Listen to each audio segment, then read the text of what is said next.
Good morning. Good morning. Good morning. Good morning. I am so excited to be here this morning with candidate Andre Dickens, who is running for mayor of Atlanta. My name is Rohit Malhotra. I'm the executive director at the Center for Civic Innovation here in Atlanta. And this conversation is a part of our series of Vote ATL leadership conversations with folks who are running for mayor, running for office to represent our city in what is going to be one of the most critical elections of our time. The election is on November the 2nd, so let's go ahead and get that out of the way. So if you're watching this, know that the Super Bowl is on November the 2nd, so that we've got to make sure everybody is participating. But before we get started into the conversation, I'll give you a little bit about the Center for Civic Innovation, the Vote ATL initiative, and then we'll dive right in. The Center for Civic Innovation is a 7-year-old nonprofit organization here in Atlanta that is committed to making good trouble to ensure that we fight the widening inequality that exists in Atlanta. As much as we love Atlanta unapologetically, we also recognize that its inequality has been widening year after year after year, and that inequality continues to disproportionately affect a number of families, particularly ones that look like Andre and me in this city for a long, long time, and that leadership is going to be critical for us to be able to address that inequality today. The Center for Civic Innovation addresses inequality in 3 ways. One is by making sure that folks know about it and actually feel inspired to do something about it. And we do that by having conversations with leaders, by talking about the issues, hearing from subject matter experts, and actually, hearing from community experts that have both lived and professional experience with the work. The second thing that we do is we invest and amplify in the work of folks who have been doing the work. Atlanta has a long history of people, in spite of challenges and inequality, who continue to ensure that they show up for their own communities and they're able to build solutions that are built by the own genius of the folks who are already there. And the third and final thing that we do is we do data and research to actually advocate for policy change, because we know that you can create individual change, you can create organizational change, but fundamental to making sure that this work lives beyond us is to make sure that we create policy change. And so we have a number of initiatives that allow us to look at how can we make community engagement better? How do we invest in the folks who have been doing the work, particularly Black women who have been carrying this work for centuries at this point in Atlanta, and so. The Center for Civic Innovation in 2017 launched Vote ATL as an opportunity to make sure people were informed and engaged in our local election cycles. 4 years later, we are thrilled to be guided and in mentorship by a few key partners who have allowed this initiative to go from just being citywide to actually focusing on the issues of neighborhoods whose voices are so important yet are so often ignored. So I want to give a big shout out to a few organizations, community movement builders in the Pittsburgh neighborhood, Blue and Green Consulting in Ashview Heights, and we're so lucky to have Kiyomi Rollins here with the Connect, who's working in Westview. And in addition, we have 2 amazing media partners, On the Grid Creative. We are in a creative art space right now. There's a number of artists, shared collective artist space here, so thank you, On the Grid. And also want to thank Butter ATL, which I think just took over the Crystals on 14th, so yeah. We'll go there after if you're cool with that. It'll be great. It'll be perfect. I haven't been to Crystals in a long time, but I'll go if it's Atlanta. That's important. You must go to bed early. Yeah. That's right. Yeah. Crystals is really for 2 a.m. Yeah, perfect. I'll see. That's where I saw you earlier. That was perfect. We've been here in the studio since 2 a.m. eating Crystals. By the way, Crystals, you should sponsor this leadership breakfast series if you'd like to. It's the most Atlanta thing you could do.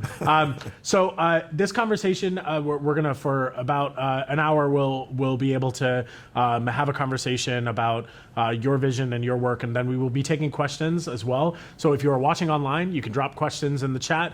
We got folks who are monitoring that, and then we also have some amazing community organizers, community leaders here in the studio with us. We have a few folks who will be asking questions in person as well. Y'all ready to get started? Yeah? Ooh, yay, awesome, exciting. Oh my gosh, you won't believe it. The crowd's going crazy here. It's like insane. I don't even know. Yeah, I don't know. It's crazy. It's like, oh my gosh. There are like 6 people here. It's great. So Andre, I'm going to kick us off with the same question we've been asking everyone, which is why. Why public service? We'll get into your history and your vision for the city, but why public service for you? Where does that come from? Yeah, well, first, thank you for this platform and opportunity and what you do at CCI and what all you guys do. This is phenomenal, and I'm just grateful for the work that you do and for this platform. So I want to just let you know my why, like you said. I since I was 16 years old, I wanted to be mayor of Atlanta. Okay. I didn't know what a city councilman was. I didn't know what a commissioner was. I didn't know what any of those other things were. I knew the school superintendent, the governor, the president, and the mayor because their pictures was on the wall at the school. And I met Maynard Jackson when I was younger, and it was by happenstance because he was in the grocery store, and he always introduced himself to everybody. Hi, I'm Maynard Jackson, and who are you? And my mom, was very, upright about it, and I could see him on TV and all those things. And, throughout my life, I've always, had a heart to serve, whether that was at Georgia Tech or in my neighborhood association or nonprofits or my church. And so it just continued to grow until like 2013, I decided to run for city council and ran citywide and won and, kept going. So it comes from a desire to see the city that I love continue to grow and be better. And make sure that so many people that I know still live in Atlanta, born and raised. I'm my multi-generational Atlantan. My mom went to Atlanta Public Schools, my sister, my parents, grandparents, everybody that I know grew up in Atlanta. And so, we just kind of have this love of the city, and it just turns out that I just want to serve it as my platform. It's interesting. I could tell you're from Atlanta because I heard no T's. There were no T's, no T's detected at all. And you, where in Atlanta did you grow up? I grew up in Adamsville, one of the most west parts of the city. So when people say west side, we're talking about Vine City, English Avenue. I'm like, you haven't been going out far enough. Keep going. Keep going west, young going. Man. Yeah. I mean, because to me, when I was growing up, that was downtown. So Vine City, English Avenue was still considered downtown. I love it as a west side community. But I'm like, am I the far west? Because basically, I used to ride my bike and I could be on Fulton Industrial at without a problem. We used to ride bikes to Six Flags. We really were being adventurous and wanting to get in real trouble. Not even good trouble. Like John Lewis. just like real trouble. Good old fashioned trouble. And so so I was far west side. You talking about creeks and wildlife and I fished every 2 or 3 days. Oh wow! Jumped ramps and built clubhouses and forts and stuff like that. I love that. All the abandoned vehicles that was in the woods around my neighborhood. Those became tents and it became tents and all the shacks and shanties that had been long abandoned. We would take plywood and we would build anything. I built a go-kart from like lawnmowers and all that kind of stuff. That's amazing. I was a hell of an engineer way before Georgia Tech even found out who I was. That's right. I love that. That's why you're wearing the University of Virginia tie today. So that's good. Wahoo! That's good. Gold. That's a bet you lost. Intense gold. I like that. Tell us a little bit about your family. Who was inspirational to you as you were growing up? So I grew up to a single mother, Sylvia Dickens, someone who worked for the phone company as a union worker. And my sister, she's about 7.5 years older than me. She and I, my mom, we started off in an apartment, 2-bedroom apartment. So my sister, even to this day, would tell me, gosh, man, I was 13 and you still living in my bedroom, 12 and 13. So my mom eventually she saved up and got us a house. And that had 3 bedrooms and 1 bath. And we, managed that as mom, sister, and me. And but I have all these, aunts and uncles, and the neighborhood I grew up in became my family. So I grew up in a neighborhood of 30 boys. So this neighborhood is called Dollar Mill. Okay. Dollar Mill, right outside of Baker's Ferry and Fairburn Road and all that stuff. And so you got my mom, my sister, and I, and you got this neighborhood of nothing but boys. And we just, I mean, it was like 6 girls, and it was like hide your girls, right? Yeah, it yeah. was, it was crazy because we were out in the middle of the street wilding, doing all kinds of stuff. But that became my family. So you ride bikes all day. You go, in the backyard, shoot basketball. We went to Camp Best Friends and after-school programs, karate, basketball, baseball, every sport. Their families became my families, and we go. We were next door to the projects, our house, and apartments that were right next to us. So we would go all through their neighborhood and. So I would say that my family structure looked like a bunch of, love inside of the house and a whole bunch of adventure outside of the house. Are you still in touch with any of those 30 boys? Oh, all the time. I mean, they're throwing me a fundraiser next Friday. Yeah, okay. That's what friends are for, That's right? what friends are for. Yeah. So I keep up with my friends. I still hang out with them. We Falcons games, we might be outside at the tailgate together or, at a JR cricket somewhere. Yeah. So I still keep up with them. I was blessed. So my neighborhood is a true statistic of Atlanta. You do have a 4% chance of making it from that neighborhood to the upper middle class. And I was just blessed. I was the first in my family to go to college or university at all. Yeah. And that means no aunts, no grandparents, mom, nobody went to college or university. And when I got to Georgia Tech, I didn't really have a point of reference to come back and ask anybody about calculus. Can I get some help on this organic chemistry or anything like that? They were just sending up prayers and care packages to Tech. Did your friends know that was your path, or do your friends have similar paths, or what was your role in your friend circle? No, this is a very distinctive point. Like my mom was that strict mom. Okay. She was the one that when she's driving up the street at 5 o'clock coming back from her job, so about 5:15, she's on the road and everybody's like, "Get out of the way!" There goes Sylvia. Yeah. Get out of the way. That's Miss Dickens. She don't play no games. Yeah. If you out there doing anything, she's gonna stop the car and curse you out no matter whose kid you are. And my job was to get in the house, get off the school bus, go in the house, take off my school clothes, put on my play clothes, do my homework, put that homework on the kitchen counter, then I could go outside. Yeah. Well, actually, there was a phone call in there to let her know I made it home. Yeah. She had me on a clock, a schedule. I was extremely disciplined. Yeah. But then I had a amount of freedom for the times that she said I was free. So after school work, do whatever you had to do until the street lights came on. Yeah. I grew up during the time where there was the missing murdered kids, where we were in danger and kids were being snatched up off the street and killed. And so you had a finite time that you could play. And my mom set all these rules in order for me.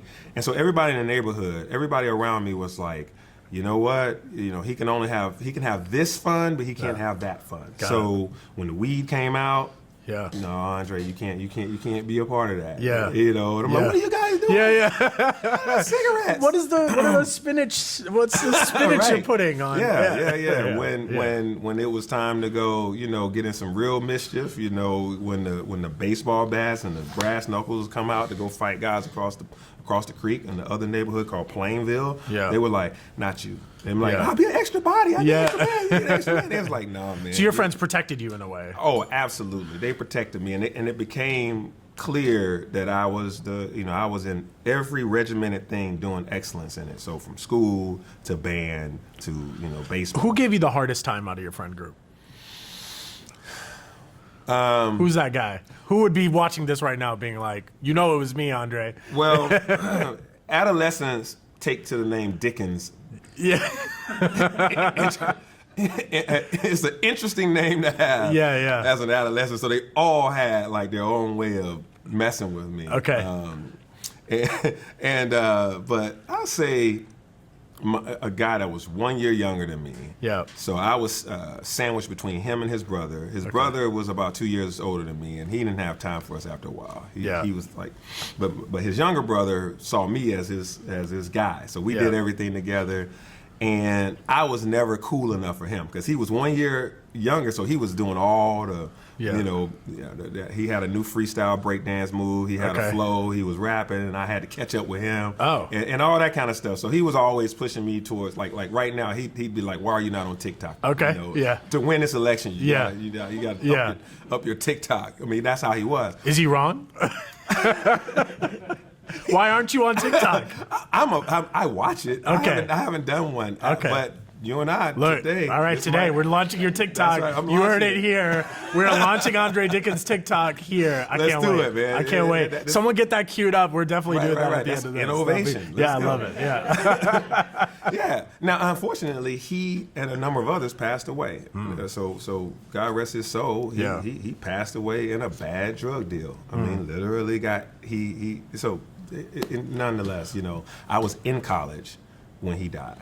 And so this is a reality that I actually experienced, and I'm like looking at my mom very thankfully a lot of times. Like I was able to see it, I was able to learn from it, but I really had a healthy amount of distance from that next bad step. And I took some steps I probably shouldn't have taken, but I was just blessed that wasn't my time to get locked up or get killed. Yeah.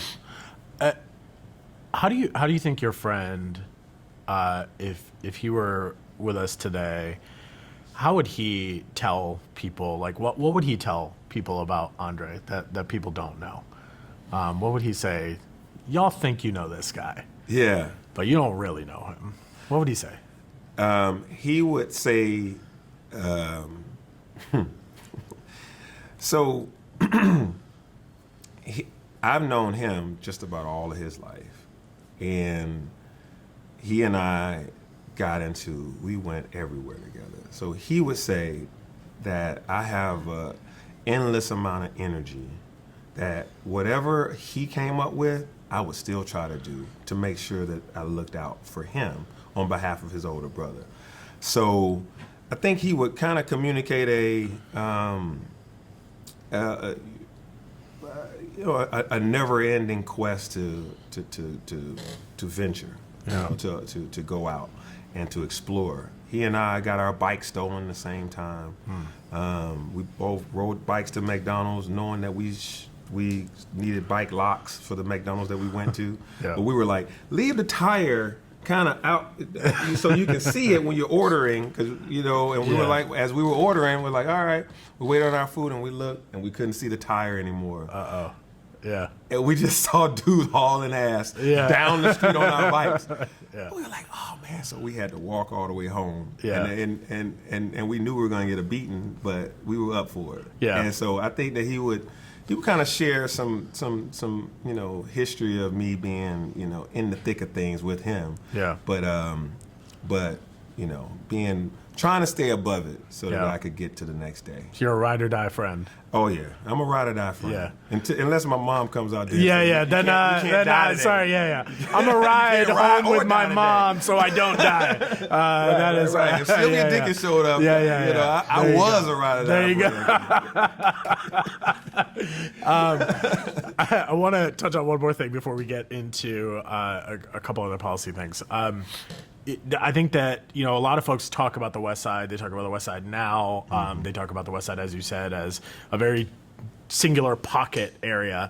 And when people are talking about young kids, I'm watching it in these forums, I'm watching it in these interviews and people's press releases. They kind of use code words to be able to describe black kids, and especially a group of black men, right? And so, we work with a number of different entrepreneurs who work directly with black men. And what's beautiful is the diversity and the nuance that exists within black men. There are nerds like you. There are folks who are can turn a lawnmower into a go-kart.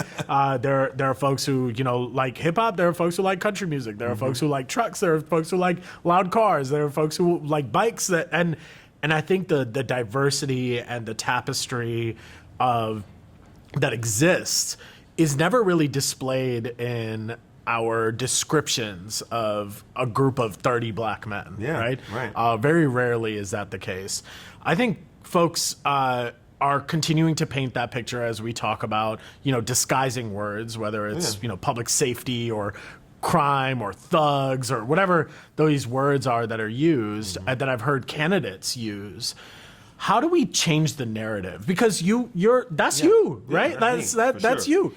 So how do you change the narrative aside from people being like, well, Andre's the guy who got out? Right. I don't think that's the point. The point is that there are 29 other guys who still, their narrative matters too. Right. So how do you make sure that if I'm someone who didn't necessarily go to Georgia Tech, but I'm a black kid on the West Side who feels kind of bamboozled by this narrative, and overrun by this narrative. Like, if you're mayor, how do you make sure that that diversity is seen?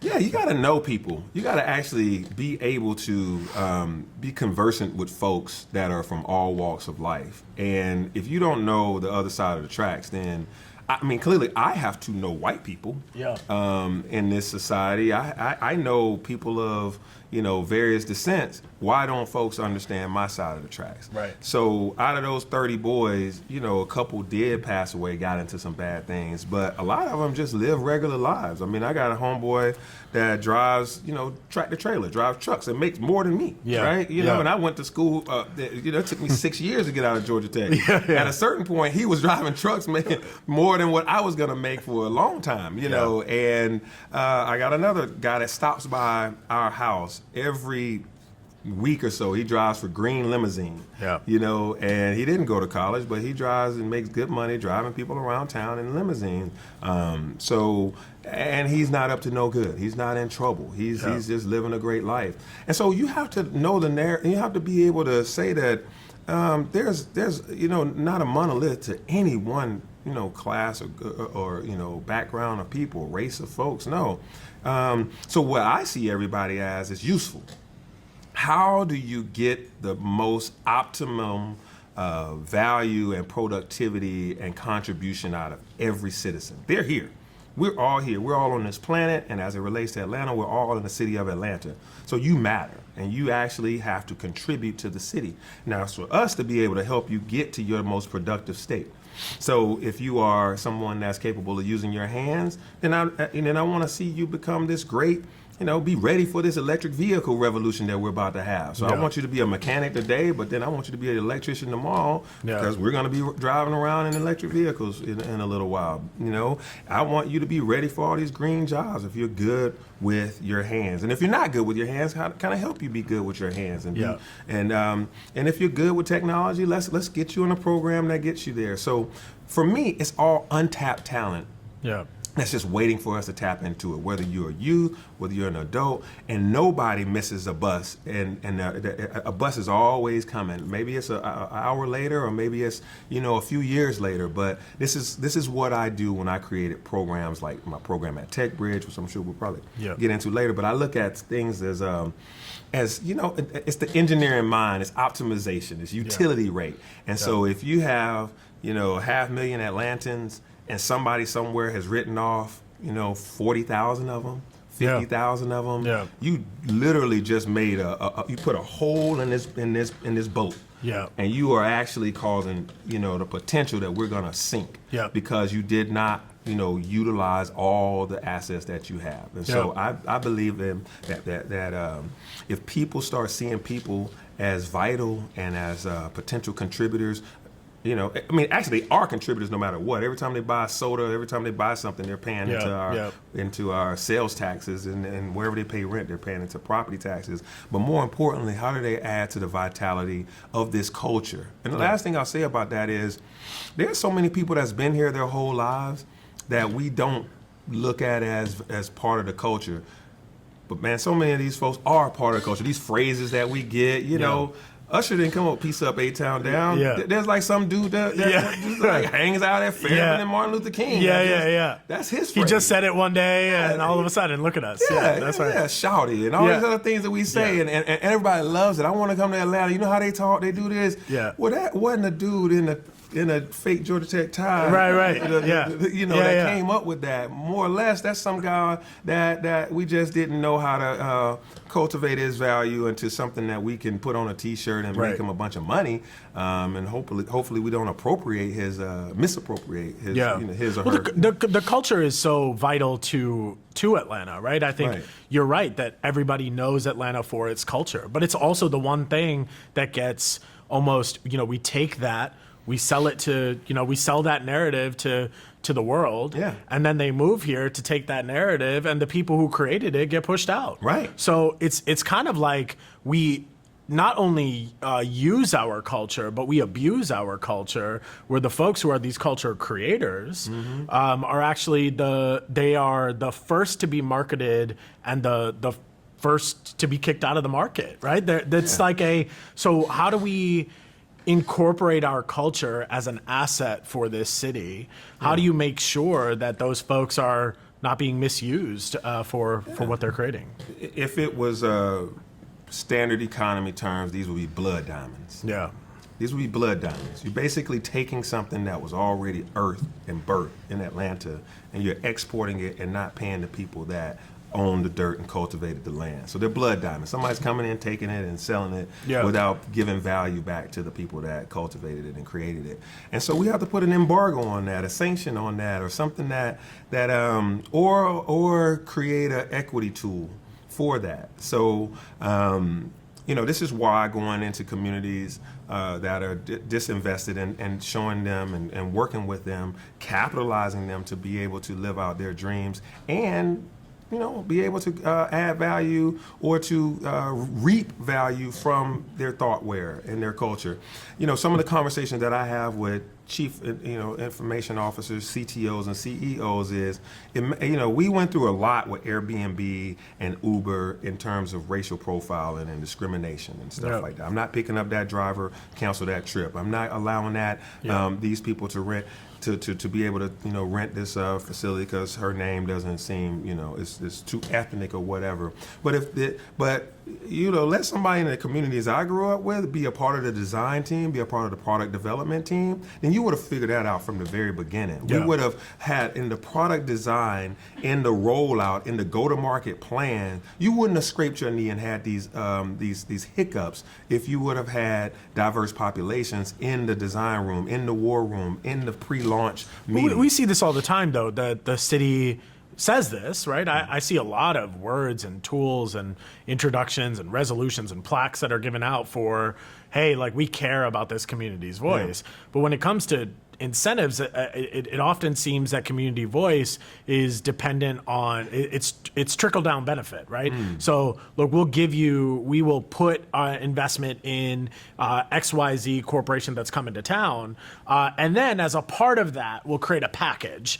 which says you come to town and you can play these folks, but don't play them too hard. Let's actually start a little foundation over here so you can get the tax benefit and also feel good that maybe you help the West Side a little bit, right? I think that the city is responsible for so many of these decisions and contracts. People ask me, why do you care so much about city government? And for me, it's 24 to 48 hours, a decision can be made and it can affect your life almost immediately. These development decisions, while applauded for growing the city of Atlanta, I wonder, why is it that we don't have a mandate for communities to be engaged before those incentives are doled out, before those decisions are made? The Civic Center I think the RFQ just came out for the Civic Center. I didn't see, how's the community going to be engaged in that? Who's going to benefit from that? That is the city's property. I mean, that is our property. And y'all are selling it. So I think, what does that look like in your administration? How do you combat the fact that communities have always been the afterthought? How do they become the pre-thought? Yeah, so you said a lot in there. So a couple of things. One is the Civic Center. I voted against selling the Civic Center. I actually believe that we should have a public space that's low cost or free for everyday citizens. You know, so everybody can't afford to go to the Fox for a show. Everybody can't afford to go to Phillips, or the State Farm Arena for an event. You know, I graduated in the Civic Center. Most of the people in my generation graduated at the Civic Center. That's where I saw plays. That's where I saw ballets. You could go there and see a $5 Keith Sweat show or something like that. Right? Showing my age. Keith Sweat. Yeah, Keith Sweat. I can't wait to play that after this on TikTok. It's going to be great. It's going to be Andre Dickens just singing to Keith Sweat. Babyface will be next. It'll be great. Make it last It'll forever. Be great. Yeah. That'll be good. but you know, $5 to $10 or whatever for a show. Yeah. I mean, these are meaningful places. And then you think about all the things that we have, from hurricanes to pandemics now and all this stuff. A place where you know you can go to gather to get central information without having to go, you know, to an expensive place. So for me, I didn't want to sell the Civic Center because I just found a value in the ability to commune together in a space. Or for small groups, you know, there's a lot of art groups and a lot of, but having a space shouldn't prevent us from doing that. Look, I mean, we give a ton of public incentive to State Farm Arena. Why is it that those public incentives aren't just given to make sure that the folks who, it's our dollars. It's our dollars. So those spaces we shouldn't have to create a space for folks who can't afford it. Right. It should be that the spaces that are subsidized by the city of Atlanta, everybody should have access to it fair and square. Right? So for me, I voted against that too, so the State Farm. So what you're hearing about me is I am not anti-stadium or anti, you know, these things. Because I go to the game, love the Hawks and all that. But what I just see is I see tax abatements and investment and incentives as you have to put them where they're truly necessary. Right. Hamilton Road has one grocery store.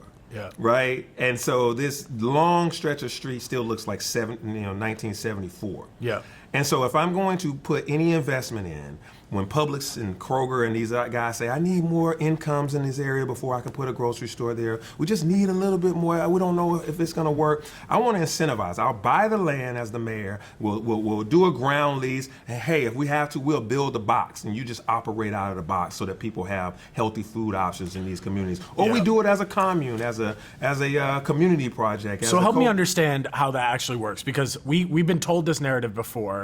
Underground Atlanta was going to have a grocery store, right? That was honestly part of the reason why we're having this conversation is because Underground Atlanta. Right.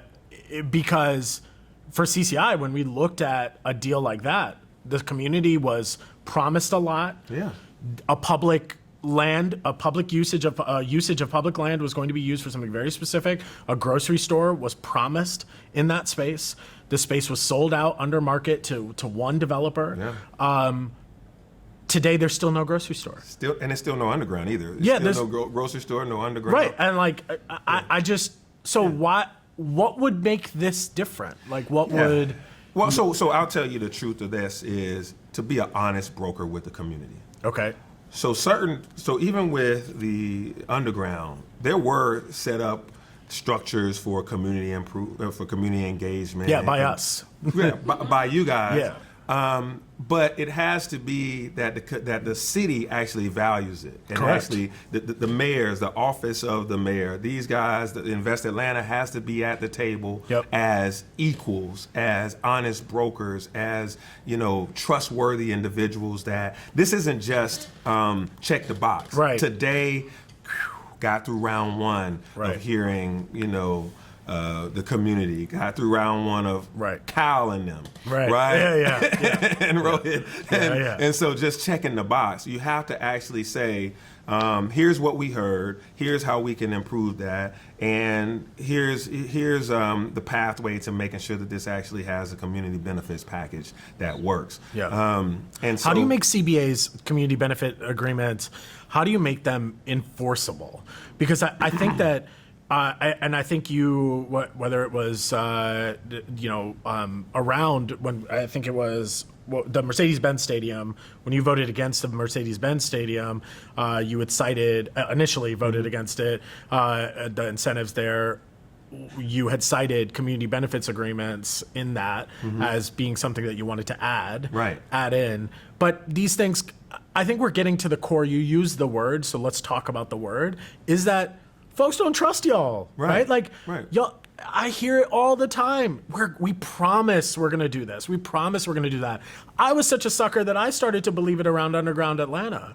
But I've watched time and time again, city says we promise. Here's paperwork. We even got lawyers involved. So at a certain point, the community is going to be like, I don't really care what you say. Right. I want to know what my legal authority, my enforceable right is going to be to hold you accountable to what you said. So how would you make community benefits agreements enforceable? Is that possible? Is there a mechanism that the city can use to ensure that community doesn't just maybe have a voice if people have an honest broker, but actually we have an honest lawyer at the table who comes in and holds us, our end of the bargain to account? Well, yeah, absolutely. And I mean, what you're citing is a bunch of things that occurred during one specific administration. And that administration demonstrated that there was a lot of times where there was some bait and switches. There was some things promised and things that didn't. Why won't you say his name?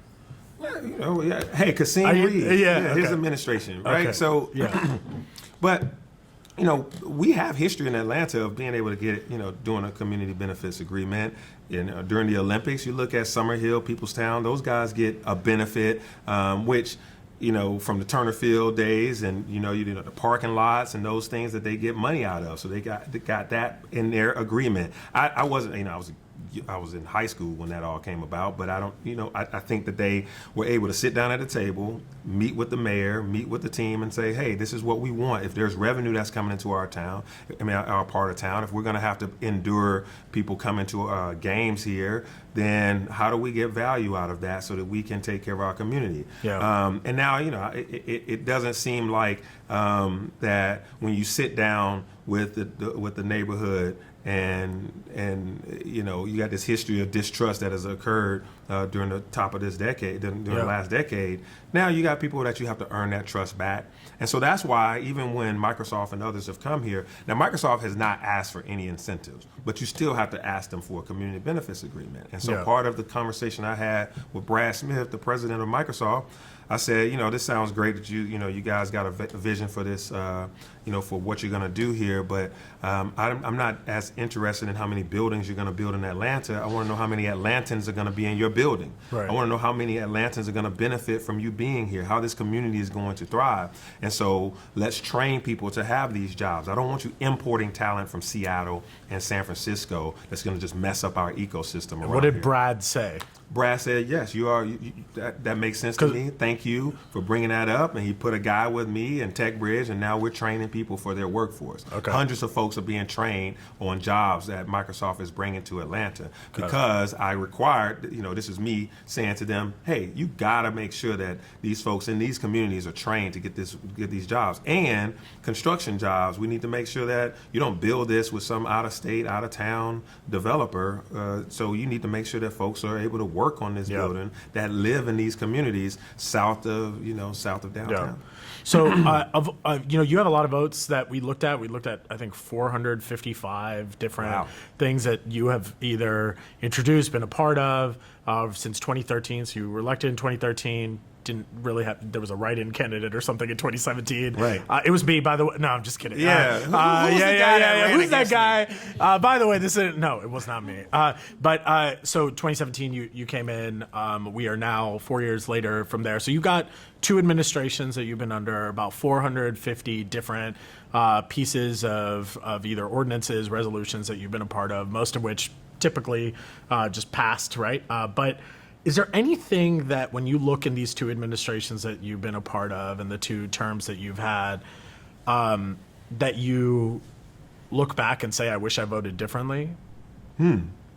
Oh, yeah. I can definitely, I believe that I could have swayed more weight in the Gulch vote.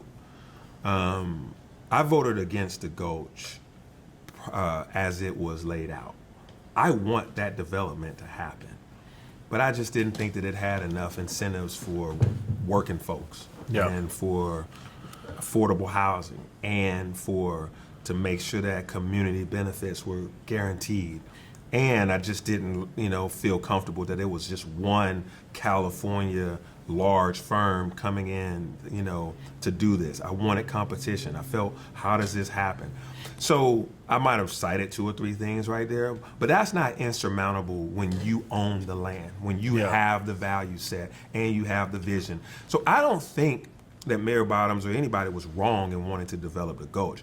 I just think that more digging, more work, more pumping into it, the community, pumping into it, some new. So what does that have to do with you regretting a vote? Is that? Well, I regret that I had to vote no. I don't regret the vote that I took on the deal that was on the table, but I regret that ultimately that a deal passed without my vote. That's now going to happen. And is there anything in your past that you looked at that you said, I voted yes, but I should have voted no? So something like that is I didn't like my vote on the Underground Atlanta. Yeah. I went with it. I had voted no for the Civic Center and no for something else before that, and I was thinking like, all right, they say they looked at all of this. I thought WRS was a suburban big box developer. I saw their history. They didn't know anything about. You mean their history of doing just basic stuff, right? Yeah, like they do just Walmart. They do Walmart right. 30 miles from city centers. Yeah, right? They're nowhere in the central business district. They've never done anything that's adaptive reuse. Yeah. I guess they were going to hire some people that knew how to do that. But when you look at it, they were fish out of water on how to talk to community folks. And when you bring that up in an executive session or bring that up to the powers that be, and you say, hey, this is. Is there anybody else that could do this? Should we put this? I mean, who can't? Nobody else showed up to the RFP or whatever it was. I can't even remember now how it went, but it was a whole lot of this is this and this is the only way it can be, and this is and so I was like, I want to see something happen for Underground. I mean, I saw a lot of value in it as a kid growing up and as a college student. And I wanted to see something great happen there at a grocery store, an opportunity for downtown to be connected and to have a vitality to it at night and people living down there and, thriving and growing. I saw that as a great vision. I just, really didn't think that the selected vendor was going to do a good job. There were a lot of small businesses that were already there that didn't have much protection. I mean, that's my parents' story, right? Like is in so many ways entrepreneurs who are lured to Atlanta on this vision of being able to build here, to grow here, are lured into these public programs and also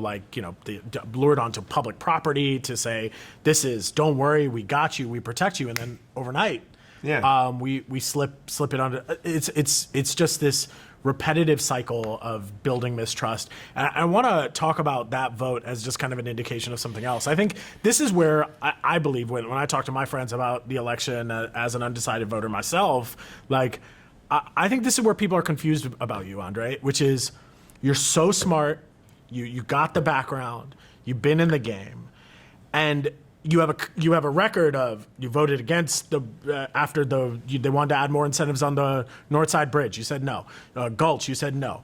Benz, you said no. Right? I think there's there's a track record there. There's something there. And then with something like Underground, which is such an obvious thing, you vote yes. I think similarly when people think about the record on public safety, I think people also ask that question, right? Which is you introduce, you're the one who put forward that the detention center should go through a redesign process. We should look at turning it into a place of equity.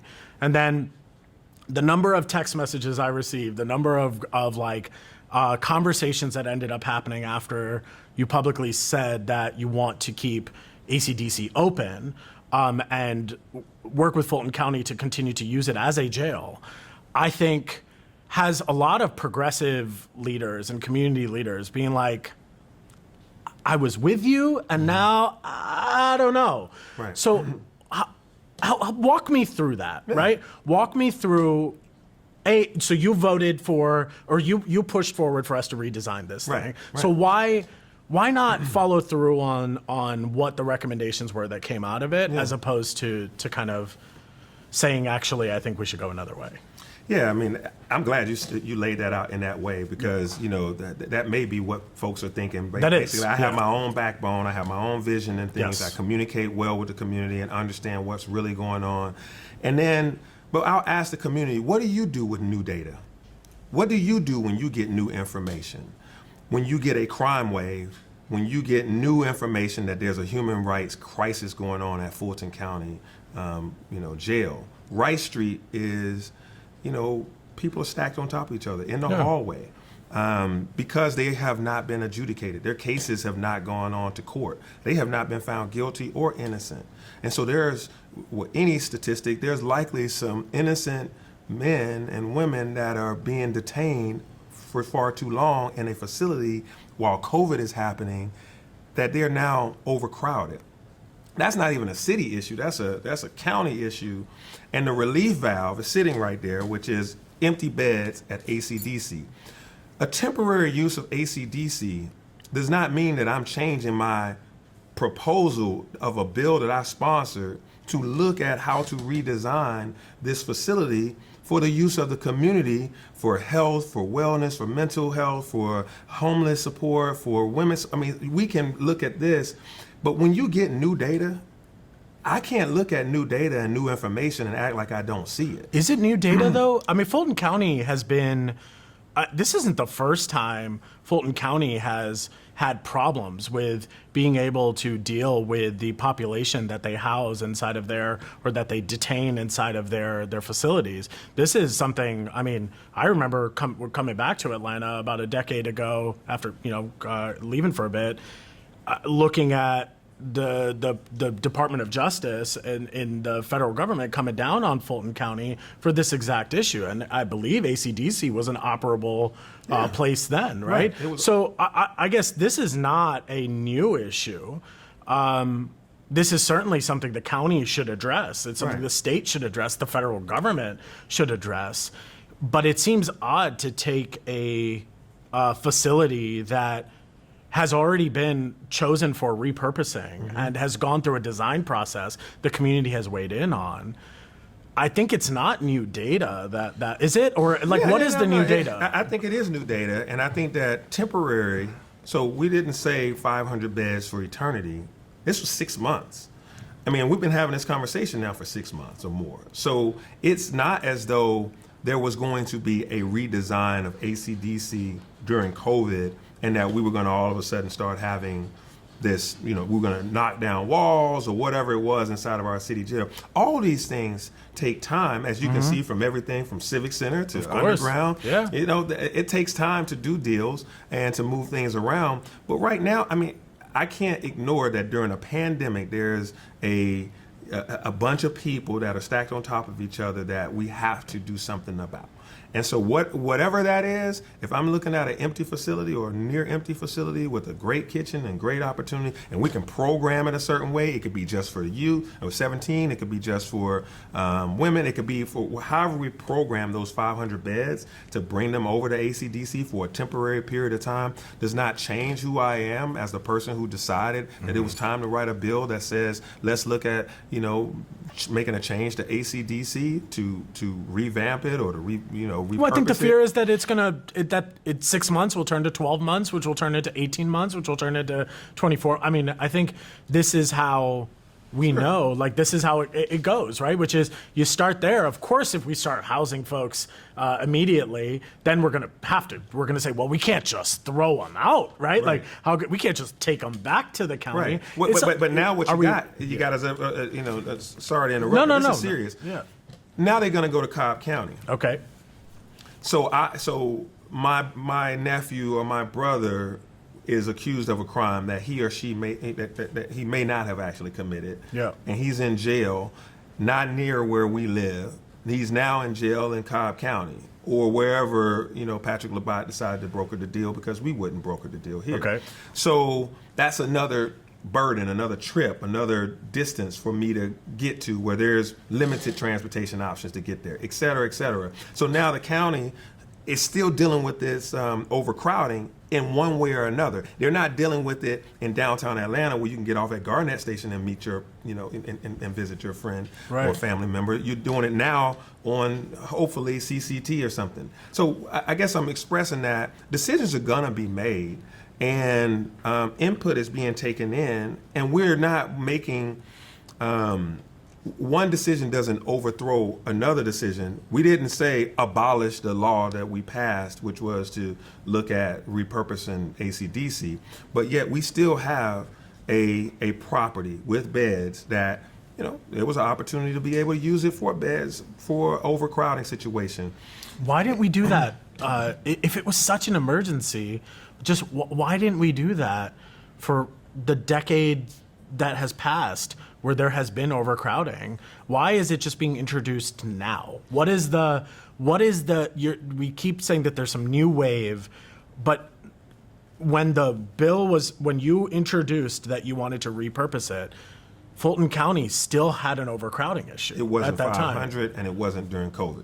Got it. So the issue is that COVID is prompting a necessity to act on it now, and it Right, was because not you over. can't get the cases out. You couldn't put 12 people in a box to do a grand jury during COVID. But if it's a nonviolent offense, why are they locking them up in the first? Is there not an opportunity for the county to act on that? Well, then that's a part two to the question. That's two separate pieces of legislation. That's also when we talk about cash bail reform. We're talking about two different things there. So why people are in the criminal justice system to begin with is a whole nother conversation, right? But those that have been placed in the criminal justice system, that are sitting at Rice Street, that are detained without being properly adjudicated, some of them may be innocent, and they're being held in a facility with a bunch of other people during a pandemic, and there's something that needs to be done. And they should not be if it's a nonviolent offense. I mean, should not be. So then Right. I think the city could write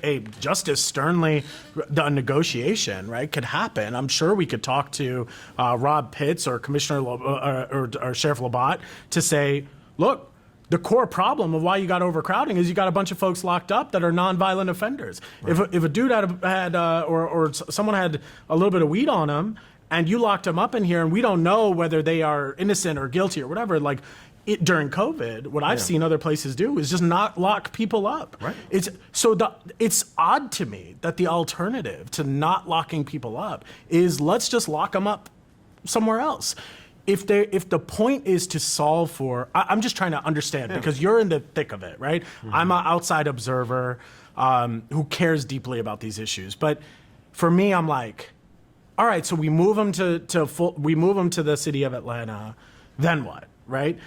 You're not going to solve overcrowding because the jail is going to continue to lock people up because the law is broken. Yeah, right. But we changed the marijuana law, so in Atlanta you're not going to be locked up for. But Fulton County the county can still lock you up. So that's the problem, right? If you're in Alpharetta and something happens to you, you're going to be at Rice Street, and I'm not the mayor or the city council person for Alpharetta or Sandy Springs. So Understood. That jail gets crowded based on a number of leaderships across these jurisdictions. So if you're in College Park or Union City or anything, and you end up having an offense that their city officials think should be even a nonviolent crime, that you're going to go to Rice Street, then that adds to the overcrowding. But in Atlanta, we passed cash bail reform, meaning that if you commit a nonviolent offense, you can sign yourself out on a signature bond, or not even be arrested. So if someone is transferred from Fulton County to the City of Atlanta Detention Center, would the City of Atlanta's rules apply, or would the county's rules apply? It's just rental of space at that point. It's not. So we would be using city property to house people who the city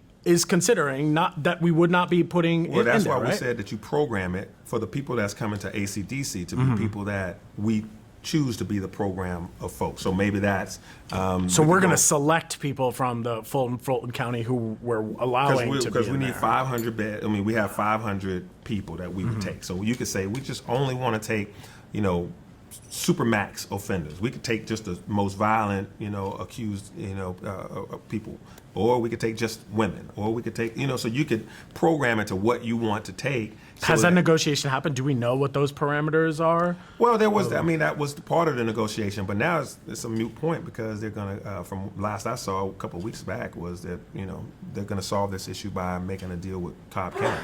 By making a deal with Cobb County, so they're not going to use ACDC. Doesn't seem so. Okay, got it.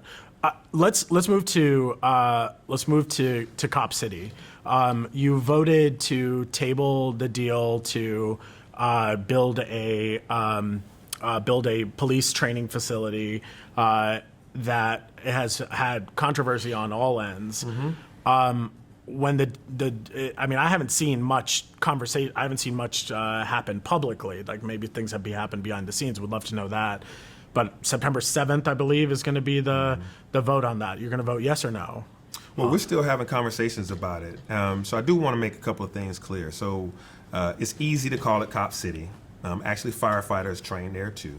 So it's a public safety training center. So while I'm, still gaining information and still having discussions, I think accurate information and community, information needs to be real. So it's easy. I mean, it really okay. fits. So Cop into and Firefighter City. Right. So, but it fits real easy on Twitter to call it Cop City.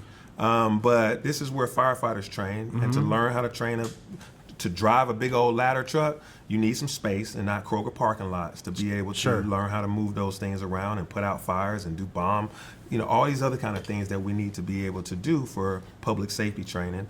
And so, we're having conversations. I'm talking to DeKalb County commissioners about it because it's actually in DeKalb County, and it's not even in the city; it's in the unincorporated part of DeKalb. So asking them, what all is necessary for your citizens to become comfortable with it? Is it barriers for sound? Is it access points or what have you? I mean, there's a number of things that we're trying. But why that site? I mean, that's the part of the it's feeling like underground all over again, right? Like there's one site, one place, one way. It has to be done this way. Of course, devil's in the details.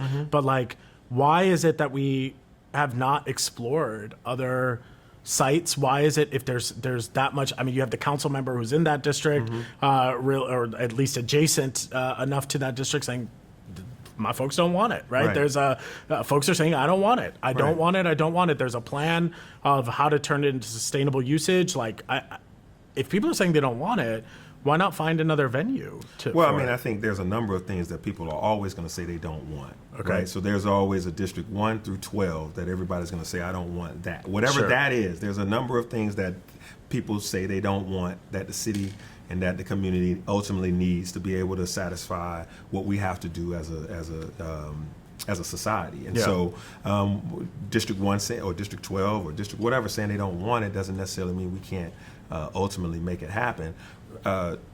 This is where the police academy was up until it wasn't, right? So it was there up until about 25, 30 years ago, this very site. And it was larger. And so we're talking about what we've been doing is pushing to reduce the amount of space that this facility takes up. 85 acres versus the whole 300 plus acres. So we're talking about keeping it down to where now this development, if it goes in, it will have a smaller footprint and less of an impact, but also accelerate and improve the property for community benefits, for everybody to be able to get out in this green space instead of it just being this.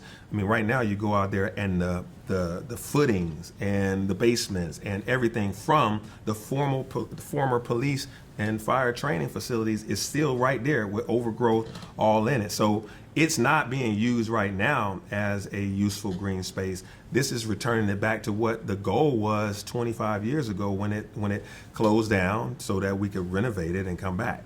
But it just didn't happen. So what they did was they put everybody in an abandoned school. Well, actually it was an active school that then they made. So now the police training facility has been in a elementary school leaking and I'm not saying that and honestly, I don't think even the phrase Cop City needs to be with negative connotation. I think if there is a place where the folks who are involved in the safety of this city are going to be trained on a number of things, hopefully also, the things that communities have been asking for from officers as well. If there is a place that is going to happen, I think there's absolutely an opportunity to find agreement on that. I think alternatively, if the idea is, look, we said to community, there is going to be a place that is going to be used in this way, and then we kind of have one bidder that comes in and is going to take it over, and people are saying, I don't want that. It's odd to me that we continue to push on something that people are saying overwhelmingly, I don't think this is a good. I mean, all polling is suggesting it. All people are saying this is used for green space. Why does community benefit always have to be the externality? It has to be the thing that happens afterward. Why is that? That's what it feels like. Right, yeah. I mean, it may come across that way. And again, I'm still, having conversations about it. So you're not decided yet on whether you're going to vote one way or another? I can make my decision on September 7th. And it's always an evolving conversation of how to make sure that this gets improved.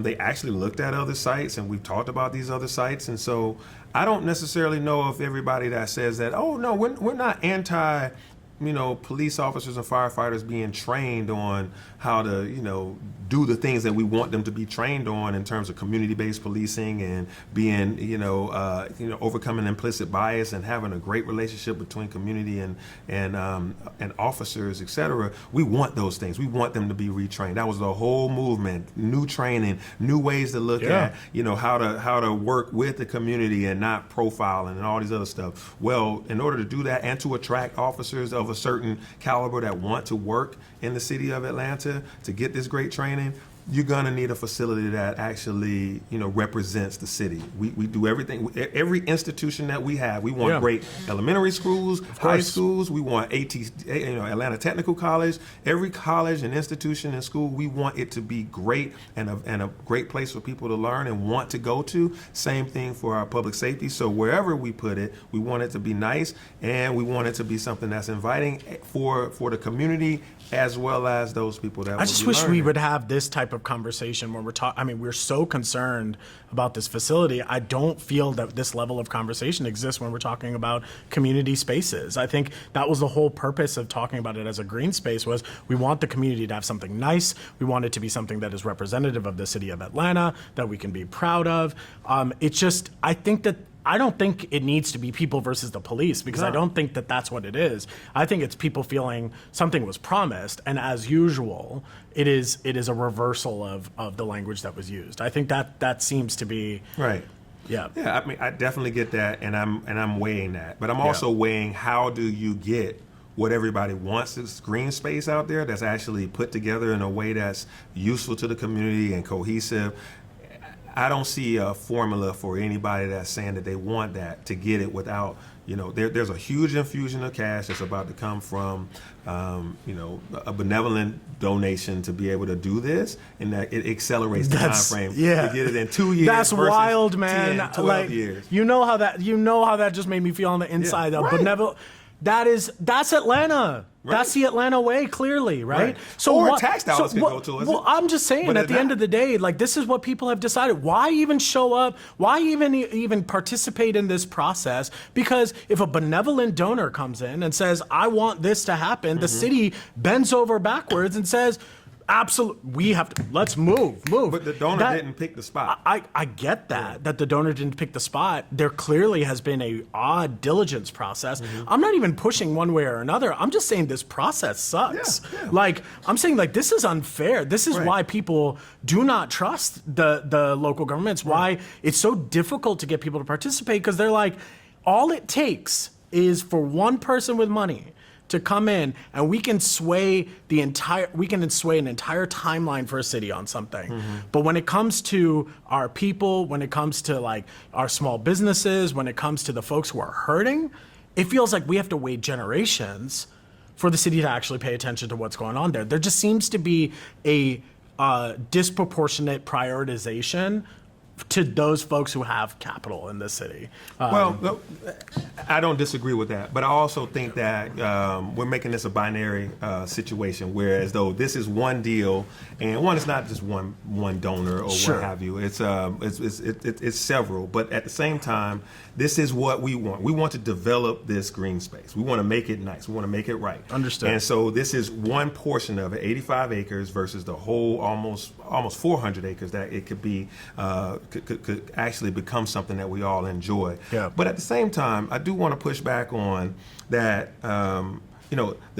I'm standing here as a city representative for the last 8 years. Yep. And as the past 8 years, every policy that I put forward, from creating a $15 minimum wage in the city of Atlanta, that is now being discussed across the whole nation. Biden and them are trying to make folks get the $15 minimum wage. That's what I put forward for city employees in the city of Atlanta. Inclusionary zoning across the Beltline. Yep. The Beltline was benevolent donors and a bunch of other and city look at what taxpayers. it's doing to folks now, right? What it's doing to folks, what it would be doing worse if I didn't put forth a policy that said you have to put affordable housing. Since 2018, every new development, now we got 700 units, which means over eternity we're going to get a whole lot more that stay affordable for 20 years. With the little wait and fight that I can have as a city council member, pushing back against the Beltline, making sure the Beltline paid APS when the fight was happening, when APS was not getting their deeds overturned. So when you talk about things that what benefits the community, there's a whole lot of fight that has to happen in City Hall, and that's a council member fighting against an administration, fighting on behalf of the citizens of Atlanta, creating policies to be able to turn the tide, to help people be able to live and thrive in this city. That's all I've ever done. From when we talk about black and brown people putting out 300 black restaurants, that's me advertising to the community, shop here, eat here, 300 black restaurants, on and on and on. I guess I'm trying to communicate that, you said I took 455 policies and created them. And most of them that you said you can talk about as, wow, look at these things that have done community benefits, et cetera. And then you still have to make a lot of critical decisions that sometimes folks may or may not like, whether that's a vote on underground or whether it's something else.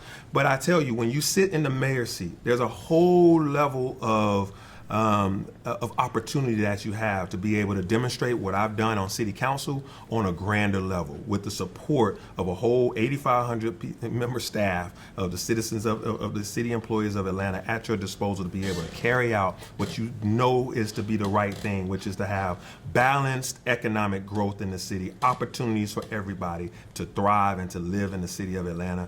And so, yeah, I mean, there's going to be some tough calls, but there's a whole lot of great work that's been done. Yeah. And I must stand on my soapbox about that. Yeah. I'm going to ask you one more thing, and then we're going to open it up for questions. Yeah. So if you have questions, put them in the chat, and we got folks in here as well.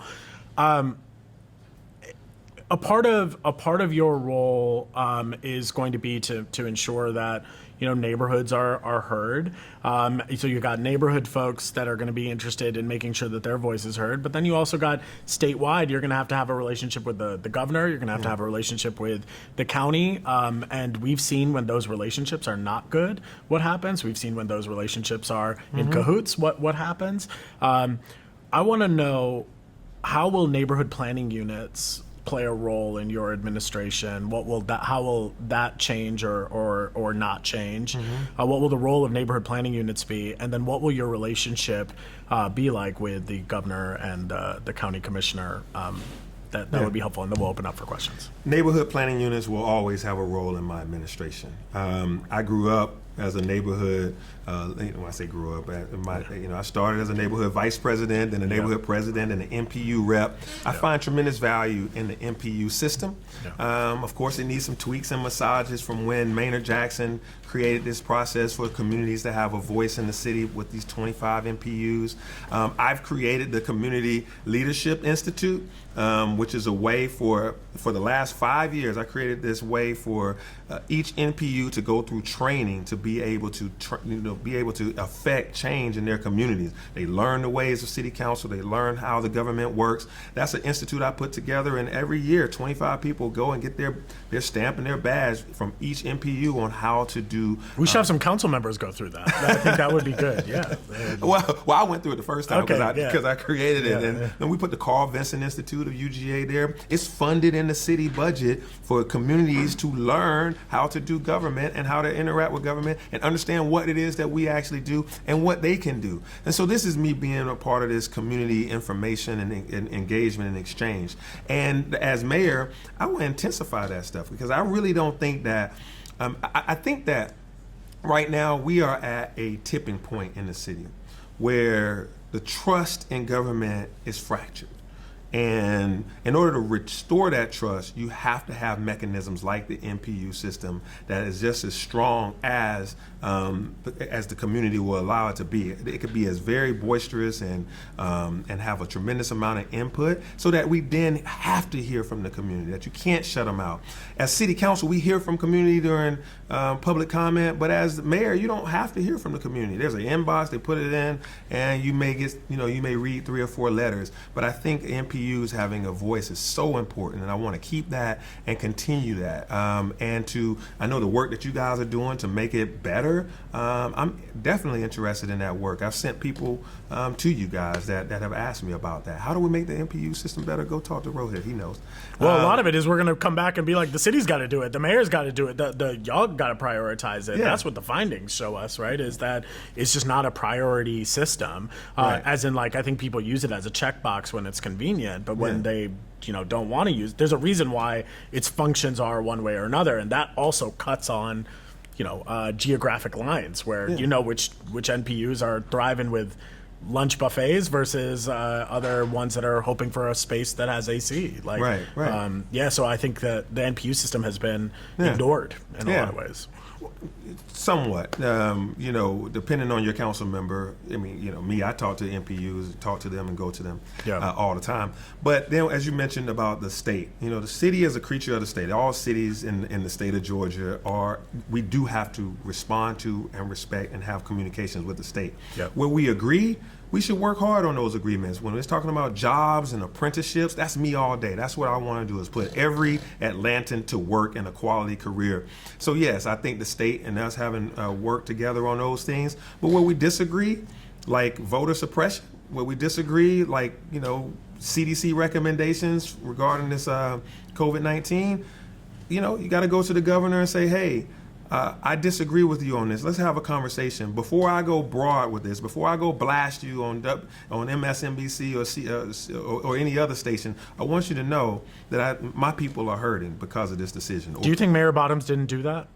You don't think that she expressed that the people are hurting and that we need to, you don't think that happened? Do you think that was just a surprise to the governor and that's why he sued Mayor Bottoms? Well, he sued me too. He sued Mayor Bottoms and he sued the city council. I don't know if she had that, phone call conversation or meet me at Crystal's conversation about it. But I know I will. My politics are, I know we may be on different sides of the aisle, but we're disagreeing about how this vaccine and mask mandates and these things, we want to make sure that we require people to social distance. We need to shut some things down. And you're saying, let's go bowling and let's go to the movies and let's do these other things at the height of the pandemic. I disagree with that. Can we walk that back a little bit before you announce it? Let's have a conversation about what's best and have my health authorities and your health authorities all get in the room and we kind of, or Zoom or whatever it is, and just talk about this. And maybe we can come to an agreement. If we can't come to agreement, then fine. I go back out and I say, okay, I'll see you on the other side of this thing. I'm going to be using my talking points and you can use yours. There were so many other mayors that did do that, right? I think that other mayors who did also pass a mask mandate, but why do you go after her? Do you think if she wasn't a black woman that Brian Kemp would? I don't know, but there's a lot to that. He didn't go after the Savannah mayor, a black man. He didn't go hard at him, right? So there's definitely some potential that there's some other factors at play related to women, black women, and how he feels about that. Okay, I don't know. And it was a height of a political season. This whole presidential election. I don't know, but your original question was, how would you work with the state? I'm going to have a conversation often with the state, and I've worked with the state before when they were trying to take over the airport. If you remember, at the end of the Reid administration, folks started going to jail, and city officials that were cooking the bribes and these things ended up going to jail and getting indicted. And then the state says we want to take over the airport. Now they had always wanted to take over the airport, the crown jewel, but they couldn't. And so then they tried to find a pathway into our city hall and take over our airport because of corruption. And Yeah. so then I became the head of the Transportation Committee. Right. And then now you haven't heard that anymore because Yeah. we're running things by the letter of the law, by the books. Keisha Lance Bottoms and the council, we're all clean hands on all Yeah. these things, and we're saying be transparent on it. Yep. And so you don't hear anybody with this cloud of corruption anymore. That cloud is starting to go away. Yeah. And so that's me trying to show leadership to the state, and as well as being able to say we still are going to do our minority participation. Yep. We're at 40%, and so on and so forth. Yep. So being able to do walk and chew gum at the same time. Yep. Thank you. I'm going to open it up for some questions. We have some folks here who are going to ask some questions. So, if you could say your name and any affiliation you have, and then if you can ask your question with a question mark at the end of it. Good morning. Good morning. I am- Hey, Kiyomi. Good morning. I'm Kiyomi Rollins. I live in Westview. I'm living at Cooperative. Councilman Dickens, I'm a super fan and supporter of yours. I do hope on September 7th that you vote no. I'm going to ask a question. To cop/firefighter city. Yes. So I just have a question. This actually came from the Westview Business Association. This relates to the new Atlanta Beltline SSD that we have in place. And so we know there was lots of conversation, a lot of business owners, legacy business owners in Westview, West End. And when I say legacy business owners, I'm referring to legacy Black businesses, and then also legacy business owners. Legacy business owners that are on that kind of Memorial, Krog Street corridor. And so we were not fans of the Atlanta Beltline SSD. And we know that there was like $1 million that was kind of proposed for it. And we feel that there's not a whole lot of oversight as to how that money is going to be spent, how businesses that are not necessarily feeling the trickle-down effect of the Beltline. So when you become mayor, what will you do to make sure there's oversight to how that money is being spent? And then how will the legacy businesses in Westview and West End still have some protections? Yep, good deal. Thank you for thank you for that. All right, good. Thanks, Kiyomi. I think you and I know the origin of our relationship is from your business and the other businesses that are on that corridor. Me coming by there, frequenting those businesses and hearing from you and others that you needed some support. And so I got Invest Atlanta involved and the Beltline, and we came over there and ushered in a set of business support mechanisms for you, whether that was new air conditionings, incentives for new sinks, and things that help you do what you need to do, facade improvements, small to middle level investments was what we brought to the table because, similar to what you were saying, it's easy for investments to occur from Invest Atlanta when it's these large developments and they're coming in with their lawyers and their finance people and they're like, here's how this deal is done, just say yes to this and just give us this tax incentive. Well, with folks that are small businesses, small Black businesses, you don't have a team of lawyers or finance folks. You need a city council person, and then when I'm mayor, you're gonna need a mayor that says, this is important to me. I need them to get the help that they deserve, and so that's how I can help you guys stay in business. And that's exactly what we did, was to help you with incentives, financial incentives to help you stay in business and to keep your lights on and help with equipment and all those other things. So when I'm mayor, I'm gonna do more of that. So if I was able to do that as a city council member for about 3 or 4 businesses on that street, and then the effects are now, look, the corridor is booming with opportunity and people are coming off the Beltline, coming to the businesses on that corridor. This is the start of something that I will be doing across the entire city, is being hyper-focused on small businesses, hyper-focused on minority, Black-owned businesses, hyper-focused on businesses that have already started but need to scale. I'm a business owner. I've started a retail business, owned it for 10 years and scaled to 3 locations. So I know the plight of the small business owner, whether that's the Memorial Drive corridor that you mentioned, or whether that was in Westview on Ralph David Abernathy. But specifically for oversight, is to appoint a board that represents the community businesses that are around those areas. That you have a board that's made up of business owners and operators, that they can give their input, take votes on how they would like to see that money spent, similar to a CID. And how they take votes on what they want to do. Most people say, well, Buckhead has new flowers going down their medians. Well, in certain parts of they self-tax those businesses. So that's why I help with the West End CID to get them started and other CIDs. And so I think that this SSD will be a way for us to advance the opportunities for the Beltline to bring more businesses to your doorstep in that area and hold us accountable. When I'm mayor, I want to be held accountable. I want to be supported and held accountable, and so the oversight will be there with me as well as with you being involved in the decision making of those funds. Let me hold you to that, because we don't trust the process, right? And so I definitely trust you, but I think one of the things that Rohit has been able to convey is... Before you go on, I want to make sure the folks can capture that, so I'm going to ask them to turn up the volume on your mic just a little bit. And there's a train going by. And start back with the part that you said you trust me. Yeah, just say I'm going to hold you. I'm going to hold you to that. But yeah. So yes, I definitely trust what you said, right? But I think the common thing that Rohit has shared is there are no mechanisms in place to say that these things are going to happen, right? So I can definitely tell you, the history that I have. I definitely have less belief in the Beltline, just based on the consistent history of no oversight and no mechanisms to make sure they're going to do what they say they're going to do.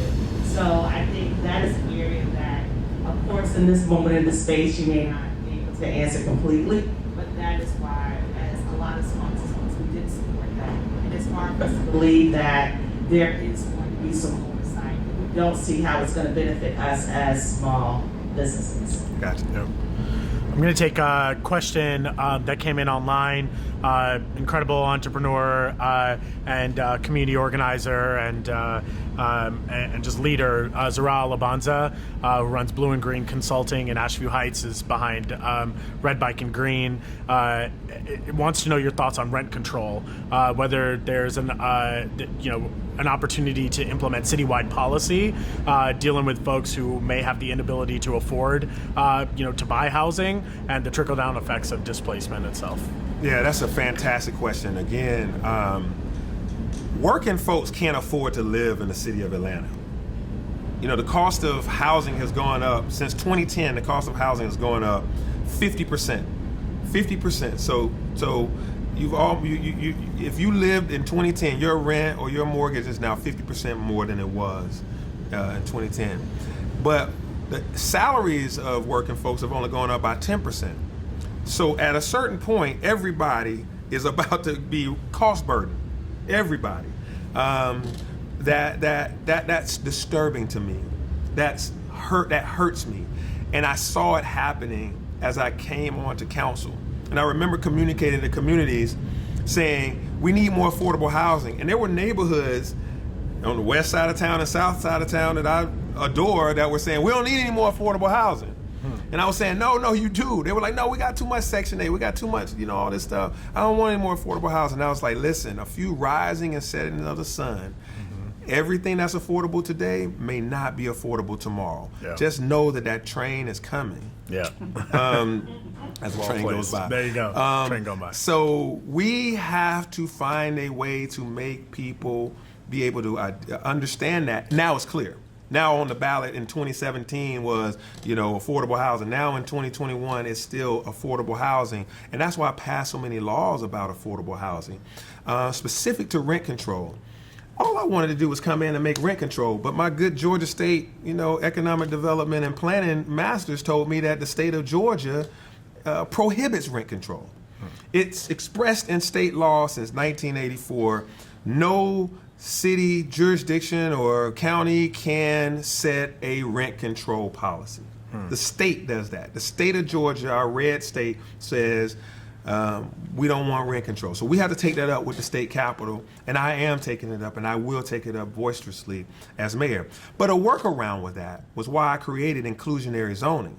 And so inclusionary zoning is a mechanism to kind of do rent control on new development. And it's based out of Montgomery County, Maryland. That's where they've had it since the 80s, where kids that grew up in certain neighborhoods, one set of families are doctors and lawyers, the other set of families are just working folks, and they go to the same schools, they got the same apartments and housing, they can all live together in a mixed income community. So I created that. I wanted to go citywide for it. I studied it from 2014 through 2016, could not make a case for it without being sued by the state to do it citywide. That would be rent control across the city. But what I landed on was, how do you do it where new developments take place? If a state, a city, or a federal agency puts any money into an area, it then begins to give me the opportunity to create this rent control mechanism, because the state prohibits rent control and it prohibits this thing called a takings. I know I'm taking you there, but stay with me. A takings. A takings means that you took some income producing possibilities from a person. I want to rent my house for $1,000 a month. Andre Dickens is saying you have to rent it for $600 a month. I took $400 worth of monthly income possibility from you. The state has a law that says you can't take any income producing possibilities from a person. They wrote this thing out to keep people from living in places.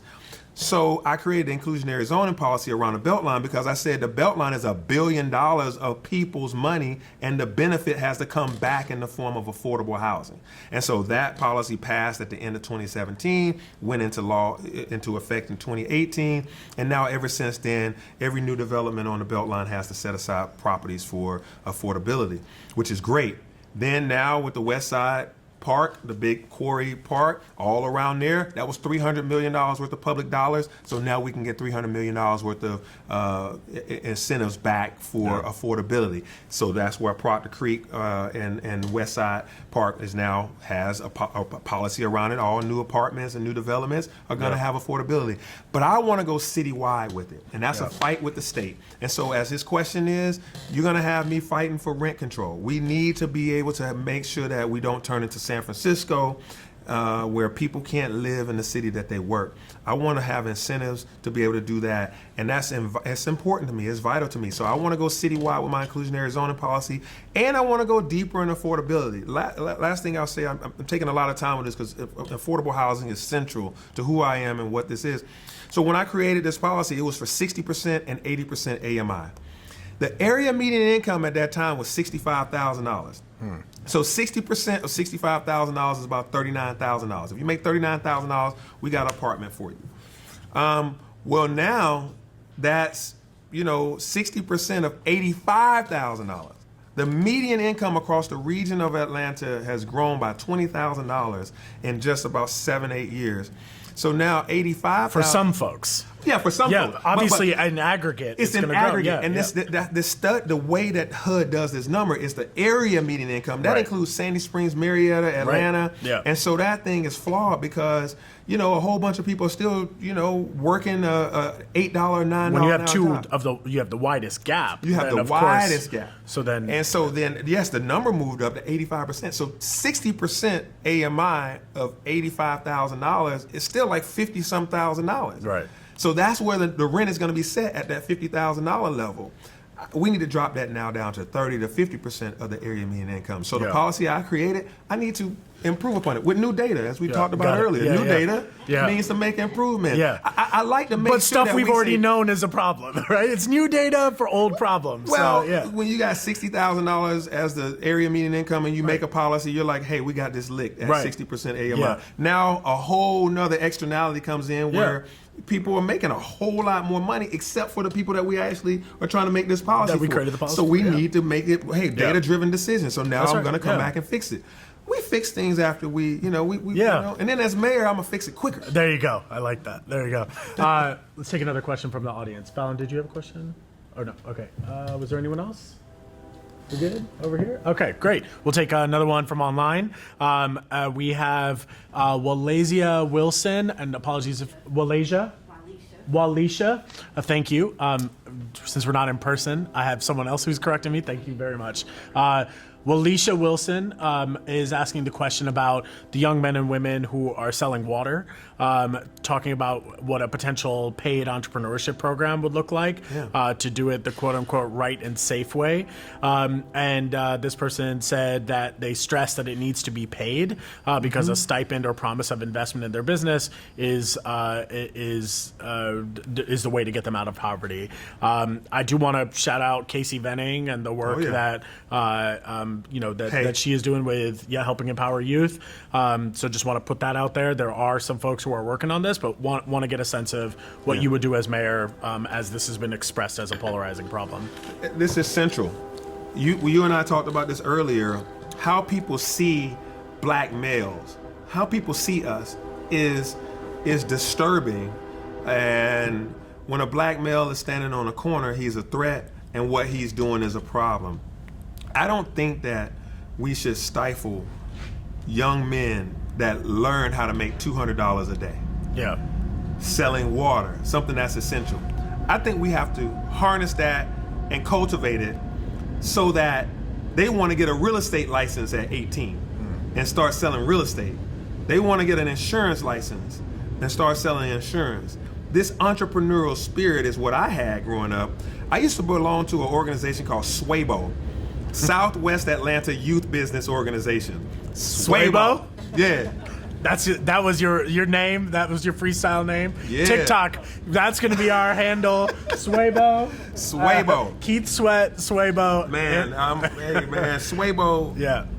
Without Swaybo, you wouldn't have City Living Home Furnishings that I created. That employed people, pay payroll every 2 weeks. My business, over and over again, I've started businesses that pay people based on ideas and transactions that I'm able to make because of Swaybo. When I was you're supposed to be 10. I started when I was 8 because my mom was just diligent at convincing Mr. Ed Menifee to let me in. Yeah. We sold water of that day. It wasn't bottled water because bottled water didn't exist back then. Yeah. But we sold apples, oranges, Krispy Kreme donuts. Yeah. I remember during baseball season, I sold baseball gloves, knowing that every kid was going to need to have baseball gloves. This was an entrepreneurial spirit. I think that right now, what Hay is doing, helping empower youth, I Am a Father First, these organizations that I partner with, I've contributed financially to these organizations and am contributing even more to these organizations so that they can continue to train these youth. I've been there. I'm a mentor. I go to the events. I stood up training academies. I took boys off the street a couple of Saturdays and taught them entrepreneurship with I Am a Father First and Casey at Hay. This is important to me. These young men are our future Herman Russells, Jesse Hills. They're our future Ryan Wilsons and TK. They are our future, and the young women are our future Jewel Burks. The black tech community. That this gentrification that's happening across the city is indicative of the fact that, one, we got a problem that we need to solve with housing shortages and housing affordability and making sure our legacy residents have a place to stay. But it's also the real estate profession needs to get browner. The real estate profession needs to have black folks selling these properties. And so when in our communities, and so when you talk about boys selling water on the corner, I want to train them on how to be able to sell other products, whether that's real estate, whether that's owning restaurants and retail and all those things. So yes, a cash infusion. And I don't know, black folks are over-mentored and under-capitalized. It's something that I learned from Ryan Wilson. So yeah, we're gonna mentor these youth, gonna put our arms around them, as I'm doing right now. I'm not talking about something that I'm gonna do just, no. This is not theoretical for me. I can dial up young men that I have trained and facilitated their growth patterns in entrepreneurship. Yep. I believe that we need to have balanced growth, and it comes from young men and women that are able to, hone their skills and cultivate it into more than just water sales. Yep. But yes, they have to be paid.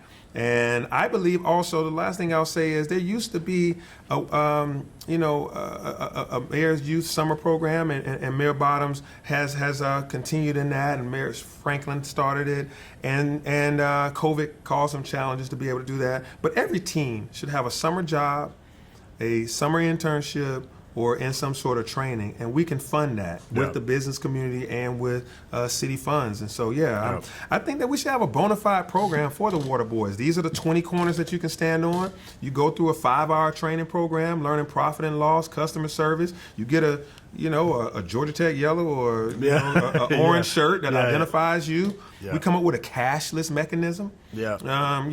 Tap, and you get your water. Yeah. So they won't get robbed on the corner. I mean, there are folks doing it. So part of it is just partnering up with the folks who are on the ground already doing it. We don't need necessarily new programs. No, we don't necessarily need programs. And that is a good, important point. A lot of things is, what are you going to do new? The new thing is doing the old thing, is finishing the old thing. Yeah. The new thing is finishing the old thing. There are some things like Beltline Rail, finish it. Mm-hmm. Some things like, what we're supposed to be doing with building $1 billion of affordable housing. Well, I'm saying I want 20,000 units. The number doesn't matter to me. $1 billion, $2 billion, whatever it takes to catch up. Yeah. So just continuing what we know to be done, and youth entrepreneurship, youth training, youth opportunities.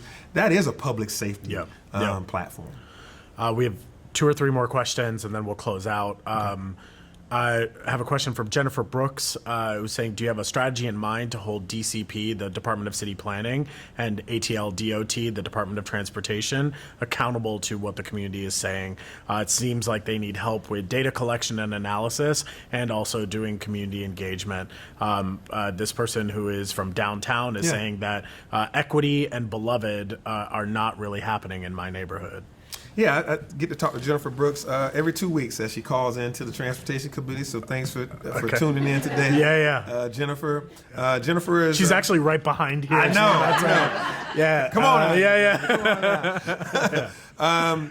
So I think that she has a very unique perspective because she's right there in downtown, and she's talking about Jennifer has not liked scooters. Yeah. She hates those scooters going up and down the streets. And she called them litter because they're all over the place and sidewalk. There was some attempts that we made to make a street a 2-way street, and she wanted to stay a 1-way street. And so there's so every cry that there's not community listening and community engagement is not always met. So you have to hear the other side of this, that there's other community members that do want certain things. So just because the one that wrote in said it, I think I listen, and DOT listens to, and DCP listens to Jennifer a lot.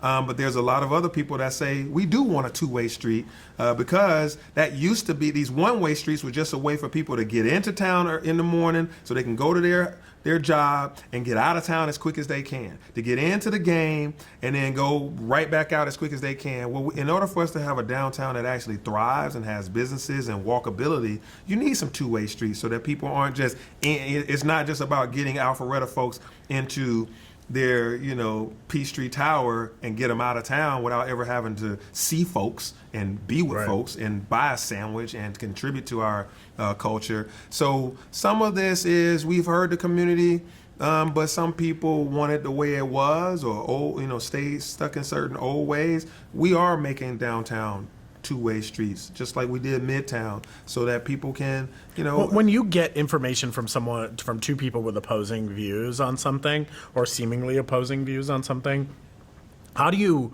balance which view, or how you interpret both views into making a decision? What's that process for you? Because maybe that can help us see what your departments would look like in terms of engagement. Yeah, the whole, really the bulk of the job of mayor and city council is managing competing interests. We all see things from our own lens. Managing competing interests is a skill set, it's a value. You have to be able to listen, take in input, create a shared value, and then deliver. And then have metrics and accountability metrics to be able to see, did we do a good job? And to revisit it and say, hey, we got new data, let's make a correction. All of that is what we do in business all the time. If I'm rolling out new Coke back in the 80s and you find out that junk is trash, what are we talking about? You gotta get it. Wait. You gotta clarify which Coke we're talking about in the 1980s. We gotta be. Wow. I forgot. This is the Millennial Network. Look. Anyway. Yeah. There was this thing called New Coke. Yeah. You know, I didn't know. New Coke, old Coke, Yeah, Reagan yeah. Coke. I didn't know what we were talking about. It didn't taste good, and it got scrapped quickly. There you go. Perfect. Without There you go. locking up the whole enterprise. Okay. Get that junk out of here. Go back to that. Make your throat burn. That's right. That's right. Coke. That's the Coke we want. Got it. But the point is managing competing interests and being able to say, here's the decision that we're making after all of this information. Yep. But then just like in football, after further review, the play on the field is overturned, right? Yeah. And you want to make sure that you have 3 months, 6 month, 9 month, or 12-month, check-in points so that the review cycle doesn't have a whole bunch of damage and casualties along the way. And that's in everything. So I created the Department of Transportation that she's referring to.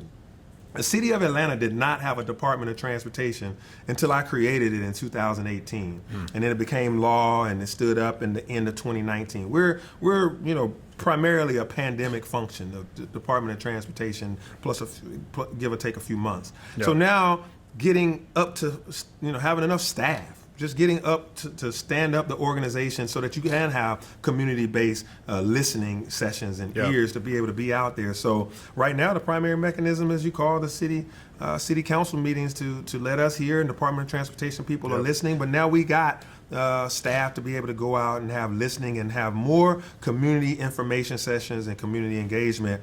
Not just about roads, but about sidewalks, about bike lanes, about parking. And all those things across the city. Being intentional about hearing from the community and not describing the community as just one monolithic, hey, this house. No, there's condos, there's apartments, there's businesses, there's youth, there's schools, all these things. So there's a project that Tim King pushed in place downtown that some people love, some people hate, where we're making. Gotta find a compromise. Yeah, you gotta find a compromise. Got a couple more here, and then we'll get you out of here. I know you got a busy day ahead of you. So this question comes from Coleman Tyler. Coleman is asking about, and I think this is interesting given the conversation we had, the conditions of the police and fire training facilities have been bad for a long time. They've existed for years. Why did it go unresolved for so long that now it's an emergency situation all of a sudden? What happened? I mean, you've been there for 8 years as well. Mm-hmm. Why were those conditions not addressed over the course of 8 years? Yeah, the conditions at the police and fire training facility it really is bad. I mean, when it rains, it leaks on the inside of there, and mold and those things are hazardous for anybody to operate in and to live in, as well as some fire stations. I mean, so we put in the renew bond and the T-Splosh to be able to improve our fire stations because a number of them where they actually live for days on end, have kitchens that don't work operationally well, have fire hazards and all kinds of, various things. Over the past decades, these things have began to decay and to need to be fixed, just like our city roads. Yeah. So there's been an infrastructure problem that we haven't focused on in the city. We've gotten caught up in the shiny things, stadiums and all those sorts of things before I got there and even after I've gotten there. And so infrastructure, how do you see everything as a part of our infrastructure? When the city of Atlanta has a police and fire training facility, we need to have routine maintenance. That place is just a school. Where they've been training for the past 20-some years is an elementary school. So, but why hasn't it been addressed for 8 years? Why now versus because the question is, we've known that that's true. Yeah. Money, being able to prioritize the money to put that in place. So it comes down to a person or money people came in, philanthropy came in, threw some money at it, right. And now it's a priority. Right, because right now we still don't have it budgeted in the city budget to do this 60, 70, 80 million dollars worth of work. We'd have to do it in a bond or some other kind of mechanism. So this helps to be able to get that done. But the same thing with our roads. Like in the last 4 years, we filled 28,000 potholes. Yeah. So I could pat myself on the back as the committee chairman and say, hey, we got the Herculean task of 28,000 potholes. But why does the city have 28,000 potholes? That is horrible. That means we've had that much deferred maintenance, that much lack of infrastructure improvements over the past decades. You know, it's just, you know, we focused on sewers and got those, you know, done, but we still have a lot more to do across the city. So there is some nuts and bolts work that I'm blessed to be, you know, in a position to run for mayor as an engineer that likes to just get work done to fix problems and to, you know, solve problems in a way that, you know, I see things as infrastructure and innovation can help us solve a lot of this. Gotcha. Next question comes from Carl Holt. Carl wants to know, you know, you've seen complete street and safe street projects timelines drag out. You're the transportation committee chair, so you've seen that. How would you fix procurement and permitting processes to speed up safe street projects if you were mayor? What's up, Carl? Carl is my Twitter buddy. He's everybody's Twitter buddy, I think, which is good. We have to hear from Carl. We have to, whether it's as a citizen or MPU. This is fundamentally important. So I'm glad he, Jennifer, and others are a part of the discussion, and I value it. Procurement sucks right now. Procurement sucks, and the city can't write a check at all. HOPWA, grants, things are 2 years behind. Getting checks out of the hands of the check writers at City Hall is just impossible. Unless it's going to friends and family, right? Right. Yeah. You know, unless it was on a credit card that I had to stop that policy that was allowing people to buy guns and hotel rooms in the city. But anyway,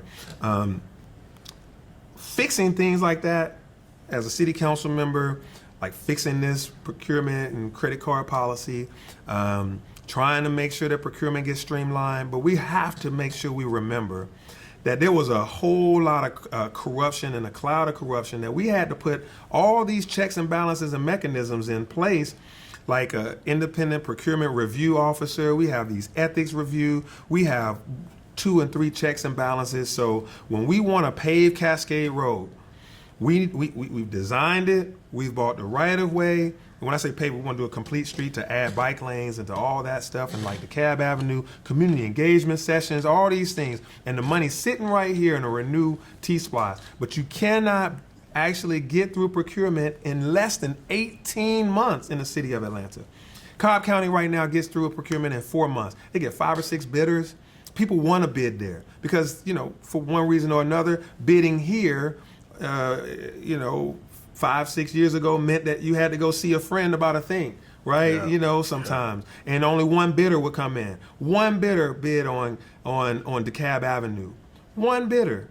All the people that can pave roads, do infrastructure projects, only one did. And that's the one that has the largest amount of tolerance for waiting to get paid. Largest amount of tolerance for, I bid on this project and I know it's going to take y'all 12 months to get it out of procurement. So as mayor, I'm going to streamline all that and make sure this thing runs well and that it's filled with integrity so people don't have to question the process. But I want to welcome these various companies to bid again. Also, I'm going to chop these projects down into smaller buckets. We're going to have ribbon cuttings for doing an ADA ramp. We're going to have ribbon cuttings for paving right in front of a senior center high rise, right? Those things can get done by local contractors that are now owned by former water boys. Right? We can buy the ribbon water from boys them and too. girls. Right. They don't need a $20 million bond to do it. They can get bonded for $500,000 and do this project, and we celebrate some young talent that can pave a road or a sidewalk. So when you got Cascade, that's $20 million. When you got Howell Mill, that's going to be about $25 million worth of complete streets. You got DeKalb Avenue, that tens of millions. You're talking about it's very difficult to get the number of bidders that we need and the diversity of bidders that we need. And so procurement gets hung up on things and keep throwing out bids. That cloud of corruption has started to go away, and that's why I created the Department of Transportation, so we have one head, which is Josh Rowan, and all of us can row in the same direction. And I think when I'm mayor, you're going to see a change to how we do procurement. Last question. Increasing NPU participation. This question comes from Ben Howard, obviously a very active participant in the neighborhood planning unit system work. You know, how would you increase participation? Or do we need to? Is that a factor? No, we need to increase participation in the NPU process. Pre-pandemic, you can go to an MPU, some would have, 7, 8 members, at a meeting making a decision about whether or not this developer can, change their setbacks or, have a variance or to change their zoning. So it is very important for us to have MPUs. In order for me to pass inclusionary zoning or create the Department of Transportation, I had to go to 25 MPUs. Some MPUs I walked in, it was 6 members. Some MPUs I went in, it was 60 members. Yeah. So I think that when a mayor stands up and says, I want you to contribute to your community by going to community organizations and neighborhood planning unit meetings. This is vital. I want to see you next Wednesday at MPUW or MPUT or whatever. That's important. My staff will be there. Somebody from the mayor's team going there just to, hear and be a part of the concerns. To show up to MPU meetings is very important for that monthly cycle of meetings. And yeah. I think that there are some things that could change based on, how MPUs vote. Certain MPUs say you have to be a member that have come to 3 meetings in order to be able to vote on an issue. Some MPUs, you show up once and you can vote on an issue. So you show up to vote against this new development and then you never show up again. So some of this has to be, the city has been reluctant to formalize and normalize and structure the MPUs. Oh, we know. Yeah. Yeah, because, they're afraid of lawsuits and other things. Yeah. But I think that, I remember there was, some policies that were needed to be created that made the voting fair. And, I remember coming into the meeting saying, let's make sure that, everybody that's in this community is getting a fair shot to vote. Yeah. And so let's take let's be diligent about that. I didn't have policy, but I had the weight of being a council member saying, hey, I see this across the city. I'm a citywide council member. I see how other people do it. Let's do this better. I think that as mayor, we'll be able to get a better opportunity for more participation in the MPUs. So to close us out, Andre, thank you for your time. It's I know we've taken a lot of it, and we're appreciative of just being able to go deep on these questions. Yeah. I want to close this out with just, I think folks are there are a lot of people who don't know that there's an election happening on November 2nd. I mean, voter turnout has been dismally low for the past few elections, and there's no indication that it's going to be that much better unless something drastic happens this year. But a lot of the reason people are voting is not apathy, it's a mistrust and distrust of government. I think when people look at all the candidates, they kind of all they feel like they blend together. That everybody's just saying what's convenient, pandering to who needs to be told what. Give your last message to the voters here. Like, why should people vote for Andre Dickens to be the next mayor of Atlanta? Why not stay in city council? Why not? What is if you've done so well there? I think people are just tired of the process, and they look at this and they're like, maybe we should take a year off of but why is it? Give us the vision. Yeah. Give us the mission. The person saying, you know what, that's my guy. Why should you be our guy? Yeah. Well, first of all, you thanking me for my time is indicative of how people see their government. My time is your time. You hired me. You hired me to be a city council member. And so I'm here because I want to be here, but I work for you. I work for the citizens of Atlanta. So when I'm here, I'm on duty. And also, it gives me an opportunity to share my vision with the city. So I thank you. I thank everybody that's listening. That ought to be the norm, that you have access to your city officials. That ought to be the norm, that people that serve the public are not seen as, thank you for your time that you actually came to talk to us and answer questions. No, ask me. I'm here for this. This is an honor. But going back to your specific question, I think I'm very different from every other candidate, all of them. In that you've heard me say that I'm an engineer, meaning I'm a problem solver. I care about how things work and operationalize. I told you that I've been a business owner. I've hung a shingle, as they say. I came up with an idea. I put my time and talent to work to serve a community and to hire people. I've hired black, white, LGBTQ, ex-offenders, and they've worked for me and all had keys to my business, and their families were fed every 2 weeks based on the work that we did together. So I know business. I understand small business.